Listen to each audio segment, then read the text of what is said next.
So yeah, I'm recording in the middle of the day, so lighting is gonna be a bit of a problem because there's a sun outside. So yeah, but anyways, we'll get right into it. So welcome back to the FPL channel and Double Game Week 30, done and dusted, and my exams. Well, we're halfway through the exams, so yeah, we're in the middle of something, and yeah, that was a bad intro, wasn't it? Let's continue. Let's restart. Hello and welcome back to the FPL channel, and yeah, Double Game Week 30, it's done. It went well to an extent, but it could have gone 100% better. I'll tell you what I meant when I go into the team review. So what we'll be doing today, we'll be doing a team review and a team preview. I'll probably doing a wild card. So I'll probably, basically this is a thinking out loud process. So yeah, if you like these kind of videos, do consider hitting subscribe, turn on those post notifications so that you don't miss any of my future videos. And yeah, share this with your friends who play FPL and all that whatnot. So we're just gonna get right into the team. First up, I'm just going to go back into the corner I always used to go. So, yeah. I think that's high. So, yeah, let's just go into there. And 125 points. Game week rank of 19k.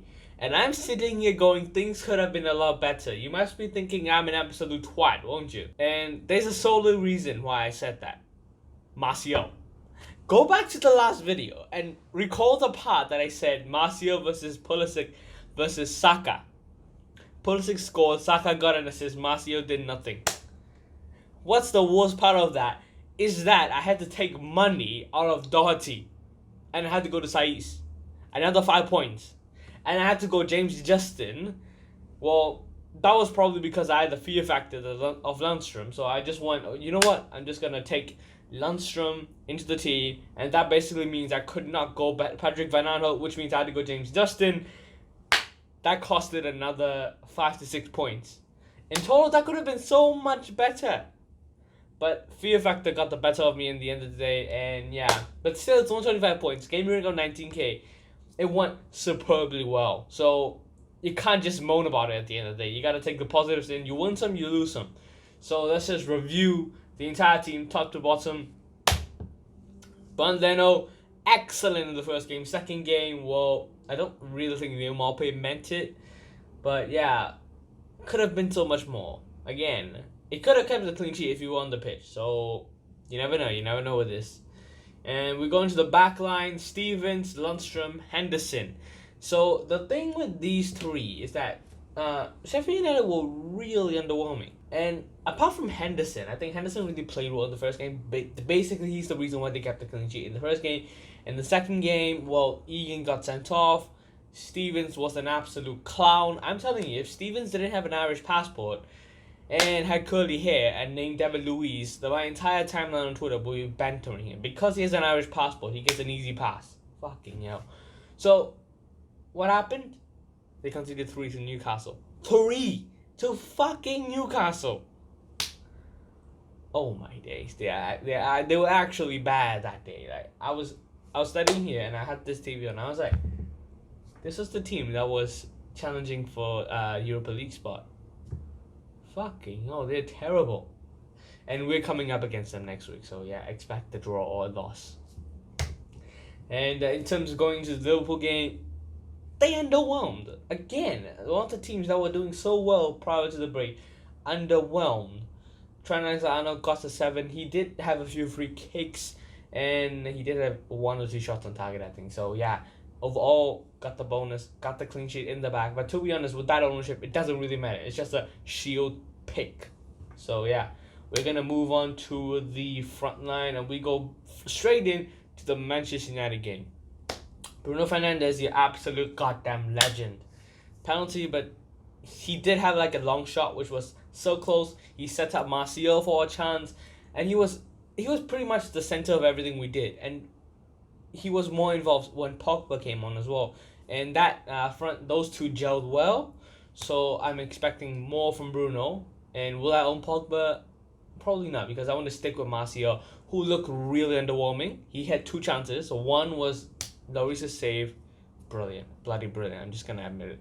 And the other one, I think it was Davison Sanchez who blocked it. Apart from that, he hardly got into the game, which was really underwhelming, because he signed off pre-pandemic phase with the best performance I've ever seen from Anthony Martial against Manchester City. To go from that to that, really underwhelming. But I'm gonna stick with him, hoping that he can recover. De Bruyne, there's not really much to say about him, is it? Came back the way he ended the pre-pandemic era, with a bang. Goal, assist. He got benched in the second game, but you know what? 15 points for a captain in a double game week, I'll take it. The real hero is Riyad fucking Mahrez. After all this time that I've owned him, he's gone in and done it. He's gone in and done it. Two goals, 1 assist, and 21 points. And remember the video I did, Double Game Week 29, when the match got cancelled because of coronavirus? Yeah, that game I backed Riyad Mahrez so much. He got benched against Man United, and Arsenal game got suspended. I was like quite devastated, to be honest. He was like the pick, and he came in and did that. The thing that I was expecting to do Double Game Week 29 and Double Game Week 30. So yeah, justice. And in terms of the front line, Kun Aguero was impressive in that 10-minute cameo versus Arsenal. A 45-minute, I don't really think he had that much involvement in the 45 minutes against, who was it? Burnley. So, yeah. And now he's injured, and we have to find a way to replace him. So, yeah. Yeah, that's going to be good. And Grealish, again, Villa were underwhelming in the second game. First game, the thing is, right, Villa played well in the first game, but Grealish was hardly involved. Same thing with the second game. I don't really see Grealish in that attacking area. It's more El Ghazi, McGinn, even Douglas Luiz, Keenan Davis. They were in front of Jack Grealish. So yeah, it was, again, quite underwhelming. A 6.5 midfielder. But then again, the players around him did not have that much better of a game week either. The likes of Barnes, Sarr, and who was it, Mount. They didn't have that much better of a game week. In fact, I don't really think he's been outscored by anyone of his price range. Probably Saint-Maximin, but I wasn't really considering it, so I can't actually take into account his contribution. So from the guys that I considered, even McGinn only got 1 more point than him. So I guess you can't really blame Jack Grealish as well. You just have to go with it.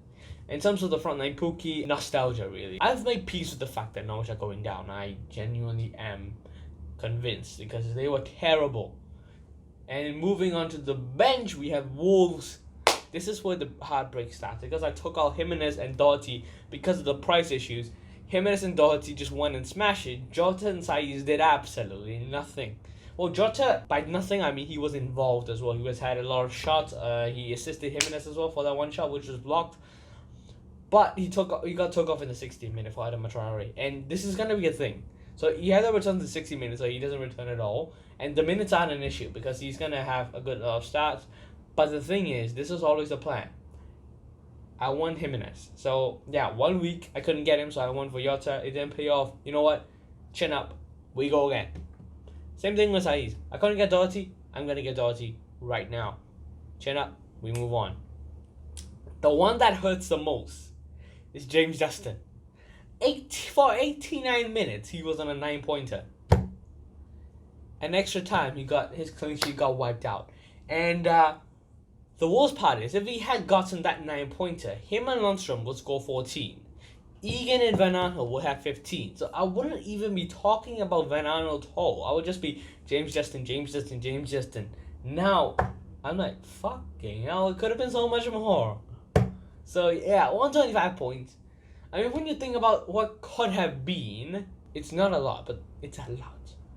125 points. You gotta take into context that my game week rank is a 5-figure rank. I don't think I've ever had a game week rank as high as that before. So, yeah, I'll take this week, and we're gonna move on. And moving on to the preview of Game Week 31 Plus, my thinking is that I'm looking at Wildcard solely because of the fact that we have Henderson unavailable, we have Leno injured, long-term out as well. Aguero probably out for the season and probably for the start of next season. I'm not really sure, I'm just guessing here. And you have Pookie out of form. I want Jimenez, I want Doherty. And I don't want I don't want Lundstrom anymore. I don't want Mahrez anymore. I don't want Grealish anymore. So that squad is a 1 week squad, and I was hoping I could make it last longer than a week, but the injuries did not help. So I will have to revert back to the original plan, which is wildcard this week, and probably free hit 32 or 33 when they have some really good fixtures in there. To be honest, a lot of the upcoming games have a lot of good fixtures. So yeah, I gotta play my cards right. First up, wildcard draft. So what I said earlier, I want Lundstrom out, Mahrez out, Pukki out, Aguero out. I want Leno out, Dean Henderson out. Right? So I pretty much took out the spine of my team. And also Grealish out as well. And Ender Stevens. Let's just take it out Ender Stevens. 5.2 million. A waste of space for somebody who I probably won't start a lot in the upcoming future. So yeah. Let's just take him out. And in terms of keepers, there aren't really a lot of options. Probably Dubravka is the option. Well, he doesn't make a lot of saves against Sheffield United, but he tends to rack up the save points. And with this fixture run, I'm expecting him to return a good amount of points because I expect a clean sheet in all of his next 3 games. Bournemouth can't score, West Ham are shit, and Aston Villa are shit. So I'm expecting at least 2 clean sheets from the next 3. So it's either him or Edison. Solely because of the fact that he's the only nailed City asset. And look at those fixtures, right? And unless Pep decides to start Scott Carson, he's pretty nailed. So this is the thing in the back of my mind, which wants me to go Edison and save all the trouble. But the thing is, if I do go Dubravka, I'll probably have to have a second keeper because I'm not expecting a lot from Man City away and Liverpool at home. I'm not expecting a lot in those games. So I'll probably need a backup keeper. And the guy that I'm thinking is sort of a backup position is Emi Martinez. But the problem with that is he's got Leicester at home in 34. And that is one of the tougher games that Dubravka has. And he's got Watford at home, which is probably an easier fixture. So that combo could work, or I could go straight to Edison. So those are 2 options. So for now, let's just go for Edison and Button. Solely because of the fact that it costs more cash and it gives me a bit of leeway if I need to. And